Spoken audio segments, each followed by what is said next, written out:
प्यारे मित्रों, आज प्रश्न उत्तर पे चर्चा होगी। आज का प्रश्न है, गुरुजी मुझे भजन गाना अच्छा लगता है, किंतु अब समझ आता है कि भजन गाना भी एक भाव है, इसलिए अब मैं भजन नहीं गाती हूँ। इस भाव के प्रति चॉइसलेस हो जाती हूँ। क्या ये सही है? ये बिल्कुल सही नहीं है। अगर भजन गाने का मन आपका मन करता है और आप इसके प्रति चॉइसलेस हो जाती हैं, तो ये चॉइसलेस होना नहीं है, ये चॉइस में आ जाती हैं। भजन गाने का मन कर रहा है और आप उसको रोक रही हैं, ये चॉइस है। भजन गाने का मन है तो गाइए ना, डूब जाओ भजन में। ध्यान रखना, भजन में डूब जाना है, मस्त हो जाना है भजन में। फिर कब तक भजन में डूबे रहोगे? जब मान लो भजन गाओगे और मस्त हो जाओगे, तो गाते गाते एक समय ऐसा आएगा कि जब भजन गाने का भाव जाने लगेगा। जब भजन गाने का भाव जाने लगे, उस समय उसको मत पकड़ो। ये चॉइसलेस होना है। फिर से सुनो। दरअसल मैं क्या बताऊं, आप लोग वही नहीं करते हो जो मैं कहता हूं, बाकी सब करते हो। गड़बड़ा जाता है। भजन गाने का मन है और भजन नहीं गा रहे हो, और आप कह रहे हो कि मैं भजन न गाने की चॉइसलेस हो जाती हूँ, उसके प्रति चॉइसलेस हो जाती हूँ। ये चॉइसलेस नहीं हुआ। भजन गाने का मन है और भजन नहीं गा रही हूँ। भजन नहीं गा रही हूँ, ये चॉइसलेस है। ये चॉइसफुल हो जाना है। ये चॉइसलेस नहीं है, ये चॉइस में चले जाना है। भजन गाने का मन कर रहा और आप भजन नहीं गा रहे हो, तो चॉइस में चले गए ना। चॉइसलेस क्या है, फिर से समझो। भजन गाने का मन कर रहा है और डूब गए भजन में, खूब गाओ। परमात्मा आया है, परमात्मा उतरा है भजन के रूप में, तो गाओ, नाचो। फिर एक समय ऐसा आएगा कि भजन गाने का समय खत्म होने लगेगा, क्योंकि भाव है, आया है तो जाएगा भी। कोई भाव अगर आया है तो भाव जाएगा भी। तो भजन गाने का भाव आया है, एक समय जब तक आया है तब तक खूब गाओ। फिर एक समय बाद भजन गाने का भाव जाने लगेगा, तो उसको पकड़ो मत, उसको जाने दो। अगर उसको जाने दिए तो अब ये चॉइसलेस है। चॉइसलेस एक अंडरस्टैंडिंग है, एक राइट अंडरस्टैंडिंग है, एक अच्छी समझ है, एक बौद्धिक अनुभवगत समझ है। उस समझ के साथ टिक जाना है। फिर जब भजन गाने का मन करे तो भजन गाओ। भजन तो परमात्मा का प्रसाद है। भजन आया है, भजन उतरा है, खूब गाओ, डूब जाओ भजन में। लेकिन अब बताओ, भजन का भाव आया है और आप कह रही हो कि मैं अब नहीं गाती हूँ, अब चॉइसलेस हो जाती हूँ। तो चॉइसलेस कहाँ है, तो चॉइसफुल हो जाती हो। डूबो भजन में, गाओ भजन में। और जब भजन का गाना खत्म होने लग जाए, जब भाव जाने लग जाए, क्योंकि भाव आया है तो जाएगा, तो जब भाव जाने लगे भजन गाने का, तो उसको पकड़ो मत। अगर आपने उसे नहीं पकड़ा, जाने दिया, ये चॉइसलेस है। इसे राइट अंडरस्टैंडिंग कहते हैं, इसी को चॉइसलेस कहते हैं, चॉइसलेस होना। तो ये चीज है। आपने सुना होगा तानसेन को। तानसेन गाता था तो पूरा दरबार मस्त हो जाता था। अकबर के दरबार में रहता था तानसेन। गायन, संगीत गायन, या जो दरबार में, राजाओं के दरबार में जो संगीत सभा होती है, उसमें तानसेन गाता था। तो एक दिन अकबर ने पूछ लिया कि तानसेन, तुम इतना अच्छा गाते हो कि मैं तो मस्त हो जाता हूँ, मंत्र मुग्ध हो जाता हूँ। तो जिनसे तुमने सीखा है, जो तुम्हारे गुरु थे, अभी कई प्रश्न हैं, 2-3 प्रश्न हैं, हम उत्तर दे देते हैं। तो तानसेन से पूछा कि जो तुम्हारे गुरु हैं वो कैसे गाते होंगे जब तुम इतना अच्छा गाते हो। तो तानसेन कहा कि अरे उनकी तो बात ही मत पूछो। तानसेन के गुरु हरिदास थे ना, स्वामी हरिदास, वो भी बड़ा मस्त होके गाते थे। तो तानसेन कहता है कि राजन, जब वो गाते हैं तो बात ही मत पूछो वो कैसा गाते हैं। मतलब आप सुनोगे तो आप मुझसे भी हजारों लाखों गुना अच्छा गाते हैं। तो अकबर बहुत ज़्यादा उत्सुक हो गया कि यार उनको सुनते हैं, बुलाओ उनको। तो तानसेन कहा, नहीं, वो ऐसे नहीं आते हैं और वो ऐसे नहीं गाएंगे। और उनको कहा भी नहीं जा सकता गाने के लिए, उन्हें सुना जा सकता है बस। तो अकबर कहा फिर कैसे क्या करें? कहा वो नहाने जाते हैं सुबह कहीं नदी के पास, और आप बेस बदल के चुपके से सुन सकते हैं, उनसे कह के नहीं गवाया जा सकता है। तो अकबर कहा कि चलो चलते हैं। तो अकबर और छुप के गए, तानसेन दोनों लोग। तो जब सुबह नहा के नदी से हरिदास निकल रहे थे तो गाना शुरू किया। कई दिन तो नहीं गाया, मतलब वो तो गाते थे, मौज थी उनकी, किसी के लिए थोड़े गाते थे। तो कई दिन गए अकबर और ये तानसेन तो नहीं गाए। एक दिन संजोग से वो नदी के किनारे से नहा के निकले और गा रहे थे। और गा रहे थे तो अकबर की आंखों से इतना आंसू निकलने लगा सुन के कि वो वहीं कई घंटे बैठा रहा, उनके जाने के बाद भी घंटों बैठा रहा वहाँ। फिर जब दरबार में आया तो तानसेन से पूछता है, तानसेन तुम भी गाते हो और अकबर भी गाए, वो तुम भी गाते हो और वो हरिदास भी तुम्हारे गुरु भी गाए, दोनों के गाने में इतना अंतर क्यों है? क्योंकि अभी तक तो मैं तुम्हें ही सबसे अच्छा सुनता था कि तानसेन गाते हैं तो मैं मस्त हो जाता हूँ, और तुम्हारे गुरु को सुना तो तुम्हारे और उनके बीच में इतना अंतर क्यों है? तानसेन ने कहा कि राजन, मैं कुछ पाने के लिए गाता हूँ और वो कुछ पाने के लिए नहीं गाते हैं। वो गाते हैं तो गाते हैं, उनकी मौज है। मैं गाता हूँ, आपसे सैलरी पाता हूँ, दरबार में नौकरी किया हूँ, पाता हूँ कुछ तो गाता हूँ। तो जो गाता हूँ कुछ पाने के लिए गाता हूँ। लेकिन जब मेरे गुरु गाते हैं तो वो कुछ पाने के लिए नहीं गाते हैं, उन्हें तो आप दरबार में बुला भी नहीं सकते थे, वो गाते हैं तो गाते हैं। तो ये होता है कि जब तुम्हें गाना आए, भजन आए तो डूब जाओ। अब यहाँ चॉइसलेस वाइसलेस के चक्कर छोड़ दो। यहाँ पे अगर बताओ परमात्मा आ रहा है और तुम कह रहे हो कि नहीं, परमात्मा का इनकार कर रहे हो, तो भाई ये चॉइसफुल हो गए, ये चॉइसलेस नहीं हो रहे हो। फिर से समझ लो इस बात को, परमात्मा आ रहा है आनंद के रूप में, भजन के रूप में, और तुम कह रहे हो नहीं मुझे चॉइसलेस होना है। अरे महाराज, परमात्मा आ रहा है, उसका इनकार करना चॉइस है। डूब जाओ भजन में, जितना भजन गाना हो गा डालो। बट जब भजन गाने की इच्छा जाने लग जाए, भजन गाने का भाव जाने लग जाए, तब उसको पकड़ो मत। अगर उसे नहीं पकड़ते हो, यही राइट अंडरस्टैंडिंग है, यही चॉइसलेस होना है। दूसरा प्रश्न, गुरुजी, जब मेरे साथ कुछ भी अच्छा होता है और जब भी मैं इसे किसी को शेयर करता हूं तो वह खुशी दुख में बदल जाती है। ये मैं कई बार देख चुका हूं, क्या यह मेरा भ्रम है? डॉक्टर आलोक सिंह आलोक सिंह का प्रश्न है। ये हमारे मित्र भी रह चुके हैं, डॉक्टर भी हैं। थोड़ा सा इसमें समझना है। अक्सर कई बार ये होता है कि जब भी हमारे साथ कुछ अच्छा होता है, हम बहुत खुश होते हैं मान लो, और वो खुशी हम किसी को बता दें तो अचानक वो खुशी चली जाती है। ये होता है, ये गलत नहीं है आपका होना। दरअसल शायद अब अभी आप इसको नहीं समझोगे, जो थोड़ा ध्यान करोगे तो और समझ में आएगा। एक अचेतन ईर्ष्या होती है, अचेतन ईर्ष्या। जब हम किसी को अपनी खुशी बताते हैं, जैसे मैं बहुत खुश हूँ कि आज मैं बहुत खुश हूँ, और सबसे बताया, किसी को बताया कि मित्र आज मैं बहुत खुश हूँ, तो जब मैं किसी को बताता हूँ तो उसके भीतर वो बाहर से तो खुश होता है, मेरा मित्र बाहर से खुश होगा कि हाँ यार तेरे खुशी में मैं भी शामिल हूँ, लेकिन भीतर से उसका अचेतन खुश नहीं होता है, वो दुखी हो जाता है कि काश इसे खुशी न मिली होती, इसे दुखी मिला होता।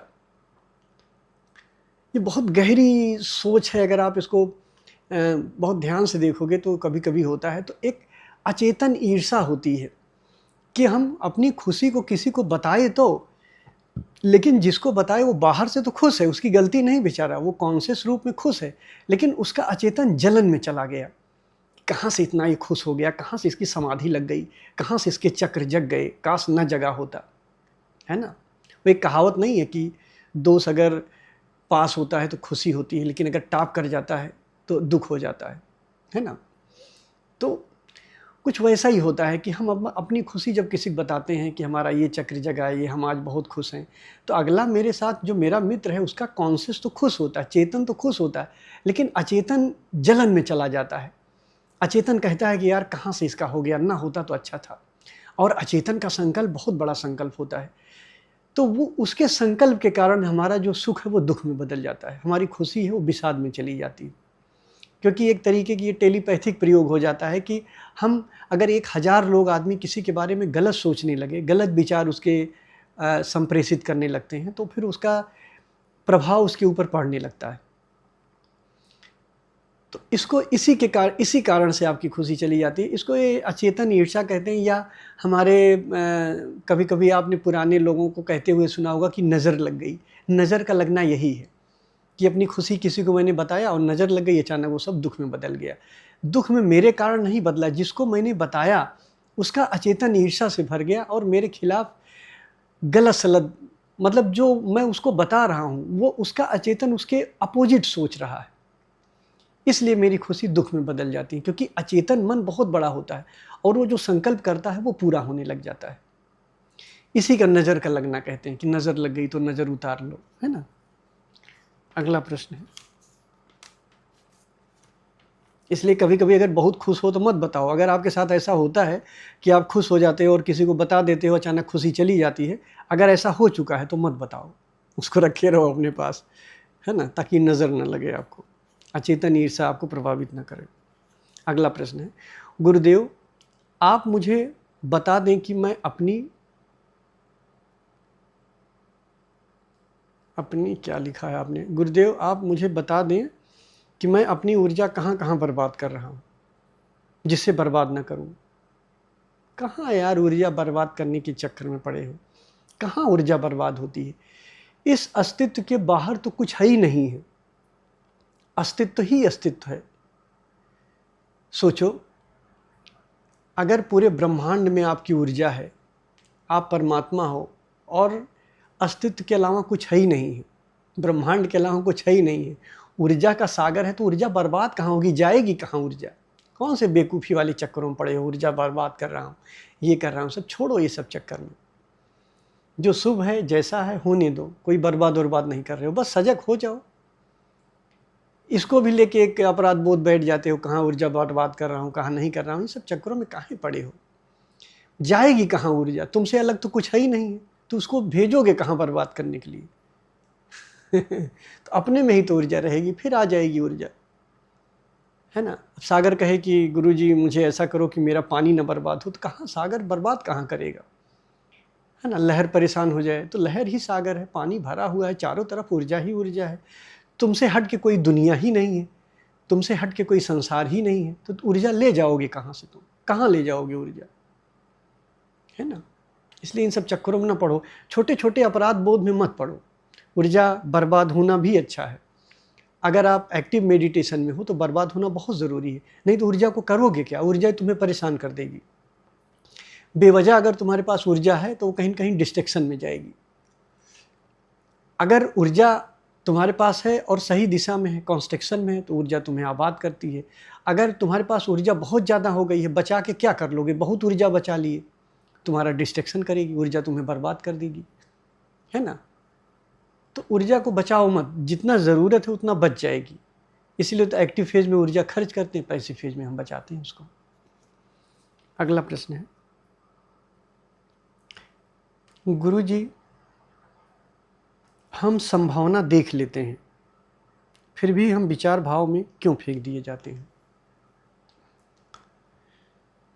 देखो, संभावना का देखना ये बहुत ही अल्पकाल में होता है। संभावना देखना कैसे पता चलेगा, संभावना का कोई दर्शन नहीं बनता है, विचार का दर्शन बनता है, भाव का दर्शन बनता है, संभावना का दर्शन नहीं बनता है।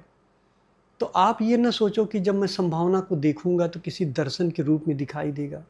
विचार भाव का दर्शन हो सकता है, विचार भाव को आप दर्शन के रूप में देख सकते हो कि सुखद विचार है या दुखद विचार है, अच्छा विचार है या बुरा विचार है, कैसा विचार है, ये आप देख सकते हो।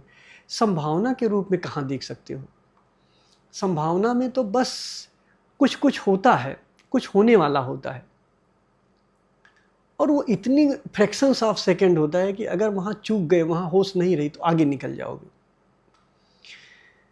तो जब आप कहते हो कि मैं संभावना देख लेता हूँ, आपका प्रश्न है कि गुरुजी हम संभावना देख लेते हैं फिर भी हम विचार भाव में क्यों फेंक दिए जाते हैं। भाई नहीं देख पाते हो। संभावना जब देख लोगे तो संभावना देखने का क्या मतलब है? संभावना देखने का मतलब है कि जब कोई क्रोध का, जैसे मान लो क्रोध की संभावना बनी, अब संभावना तो पता नहीं लगेगा, पता कैसे लगेगा कि ये संभावना क्रोध की है? जब क्रोध के भाव आने लगेंगे, जब क्रोध के भाव आने लगेंगे तब पता चलेगा कि अभी जो पहले आई थी वो क्रोध की संभावना थी। संभावना में कुछ होने जैसा होता, कुछ बड़बड़ाहट सी ऊर्जा के लेवल पे महसूस होता है। ऐसा लगता है कुछ आ रहा है, ये हमारे भीतर तरंगे हैं जो कुछ ऐसी संभावना, ऐसी बीज बना रही हैं जो क्रोध का भाव बन रहा है, क्रोध बन जाएगा अभी जाके, जो अभी क्रोध बनेगा।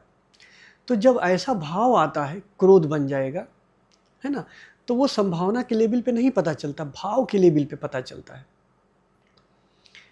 तो संभावना में चॉइसलेस होने की कोशिश अभी मत करो। अभी आप कह रहे हो भाव में आगे फेंक दिए जाते हैं, आपने कहा है कि हम विचार और भाव में फेंक दिए जाते हैं। तो भाई जब भाव में फेंक दिए गए, ध्यान से समझना, उत्तर यही है, जब भाव में फेंक दिए गए तो क्या प्रॉब्लम है? अगर दुखद भाव है तो दुखद भाव को देखो ना। तुम्हारे मन में ये तो नहीं रहता कि हाँ हम संभावना को नहीं देख पाए इसलिए यहाँ आ गए, है ना। ये एक विचार भी चॉइस हो जाता है। ध्यान रखना, फेंक तब दिए जाओगे जब तुम चॉइस से भर जाओगे। अगर चॉइसलेस होगे तो फेंकोगे नहीं, वापस आ जाओगे। अगर तुम संभावना से चूक गए और भाव में तुम चॉइसलेस हो जाते हो तो वापस चले आओगे संभावना में। और जो संभावना चल रही है, क्या ही फर्क पड़ता है, भाव में चॉइसलेस हो जाओ। जब भाव में चॉइसलेस हो जाओगे तो एक दिन संभावना ही दिखी जाएगी, एक बड़बड़ाहट सी दिखती है ऊर्जा के लेवल पे कि कुछ खुड़खुड़ करके हो रहा है, कुछ खलमंडल मच रहा है। बस उसको देख लिए। जब उसको देख लिए तो उसको होने दो। चॉइसलेस का मतलब होता है कि उसको होने दो, आगे जाने दो भाव में। यहाँ उल्टा आप समझ लेते हो, चॉइसलेस होने का मतलब कि जो संभावना है मैं राजी हूँ भाव में चली जाए। चॉइसलेस होने का मतलब ये नहीं कि मैं रोक लूँ कि संभावना ही रुक जाए, तब तो चॉइस हो गया। फिर से ध्यान से समझो, संभावना को रोक लेना तो चॉइस है। हमारे गहरे मन में ये आ जाता है कि संभावना को रोक लूँ, भाई ये गड़बड़ हो जाएगा। संभावना में अगर संभावना आगे बढ़ गई, भाव बन गई तो कोई बात नहीं ना, भाव दिखा, जब भाव दिखा तो वापस आ जाओगे आप उसको। संभावना भाव बन गई, भाव दुखद भाव है तो दुखद भाव है, उसे देख लो ना कि ये दुखद भाव है। और दुखद भाव अगर दुखद विचार भी बनने लगे तो भी कोई प्रॉब्लम न रखो, वहाँ पे राजी हो जाओ। जितनी अवस्था तक नीचे जाए जाने दो, बस तुम देख लो, उसको रोको मत। तो जैसे ही देख लोगे उसको, जैसे भाव में आया और भाव को देख लोगे और उसको रोकने की कोशिश नहीं करोगी, मतलब आपके मन में ये भाव न बने कि अपनी अगली अवस्था में ये न जाए, जाने दो ना अगली अपनी अवस्थाओं में। अगर संभावना से भाव में चला जाता है तो जाने दो, इस बात के लिए राजी हो जाओ। इसको कहते हैं राइट अंडरस्टैंडिंग। संभावना से अगर भाव में चला जाए तो राजी हो जाओ, भाव से विचार में चला जाए तो राजी हो जाओ। राजी होने दो, राजी हो जाओ, कहीं रोकने की कोशिश ना करो। जब आपका संभावना आता है सोचते हो कि यार संभावना में रोक लिया होता तो आगे न जाती, फिर आप भाव में आ गए तो आप सोचते हो अरे यार भाव में रोक लिया होता तो विचार में ना जाता। भाई ये चॉइस हो रही है, जाने दो, आगे जाने दो, बस देख मात्र लो कि मैंने देख लिया। तो यहाँ मज़ेदार घटना क्या होगी कि जैसे आप भाव में देखोगे, विचार नहीं बनेगा, फिर वापस आ जाएगा संभावना में। और जब आप संभावना के लिए राजी हो जाओगे तो आप संभावना से भी पीछे आ जाओगे। आप खुला छोड़ दो कि जहाँ जाए जाए, बस मैं देखूंगा। जब संभावना, अब ध्यान से सुनना, जब संभावना भाव बनने लग जाएगी तो मैं रोकूंगा नहीं। जब भाव विचार बनने लग जाएगा तो मैं रोकूंगा नहीं। जब विचार कर्म बनने लग जाएगा तो मैं रोकूंगा नहीं। इसे चॉइसलेस होना कहते हैं, ठीक है। पहले रोक के चॉइसलेस होना नहीं कहते हैं कि संभावना बनने वाली है तो मैं भाव बनने वाला है तो मैं संभावना में ही रोक दूँ, नहीं। आगे जहाँ भी बढ़ेगा मैं रोकूंगा नहीं, मैं देखूंगा, जस्ट साक्षी बनूंगा, उसको देखूंगा, रोकूंगा नहीं। तो जब संभावना हल्का सा बड़बड़ाहट दिखी और भाव बन गई तो क्या ही प्रॉब्लम है, भाव को देख लिया। और जैसे ही भाव को देख लिया आप चॉइसलेस वहीं हो जाओगे कि अब, यानी कि आगे जाता है, आगे के लिए तुम राजी हो जाओ। आगे जाता है तो जाए, पीछे आता है तो आए, ऐसे दोनों के लिए राजी हो जाओ। इसको कहते हैं चॉइसलेस होना। तो अगर वासना की किसी भी अवस्था में तुम चॉइसलेस हो जाते हो तो पीछे आओगे, अगर वासना की किसी भी अवस्था में तुम चॉइसफुल हो जाते हो तो आगे चले जाओगे, आगे चले जाओगे। कर्म मतलब कि भाव, विचार, कर्म वगैरह वगैरह आगे बढ़ते चले जाओगे। और जहाँ भी चॉइसलेस हो जाओगे वहाँ पीछे आ जाओगे। चॉइसलेस होने का क्या मतलब है कि हम फ्री छोड़ दें, आगे जाए चाहे पीछे आए मुझसे मतलब नहीं, मैं देख लूँगा हर कंडीशन में। आप क्या करते हो, आप रोकते हुए उसको चॉइसलेस होने की कोशिश करते हो, प्रैक्टिस करते हो, एक्टिंग करते हो। आप संभावना आई तो आप संभावना में रोकने की कोशिश करोगे, यहाँ चॉइसलेस भी हो रहे हो। आप कह रहे हो कि मैं रोकने की कोशिश, ये जा नहीं रहा है, मैं देखते रहा हूँ और ये जा नहीं रहा है, तो भाई ये तो चॉइसफुल हो गया। तो एक तरफ से तो आप रोक रहे हो उसको और एक तरफ से चॉइसलेस करने की एक्टिंग कर रहे हो, तो भाई ये एक्टिंग है। इसे बार बार सुनना, आप कभी नहीं इसको समझ पाओगे अगर ऐसे ही समझोगे जैसा आप समझ रहे हो। ये चॉइसलेस की एक्टिंग करना है, चॉइसलेस होना नहीं है। अगर हम उसको रोकते भी हैं और उसको देखते भी हैं कि देख तो रहा हूँ, फिर भी आगे बढ़ जा रहा है, हमारा भाव आगे बढ़ जा रहा है, तो ये चॉइसलेस नहीं है, ये चॉइसफुल है। इसे ध्यान से सुनना। फिर भी कोई कन्फ्यूजन आए तो ज़रूर पूछना। धन्यवाद।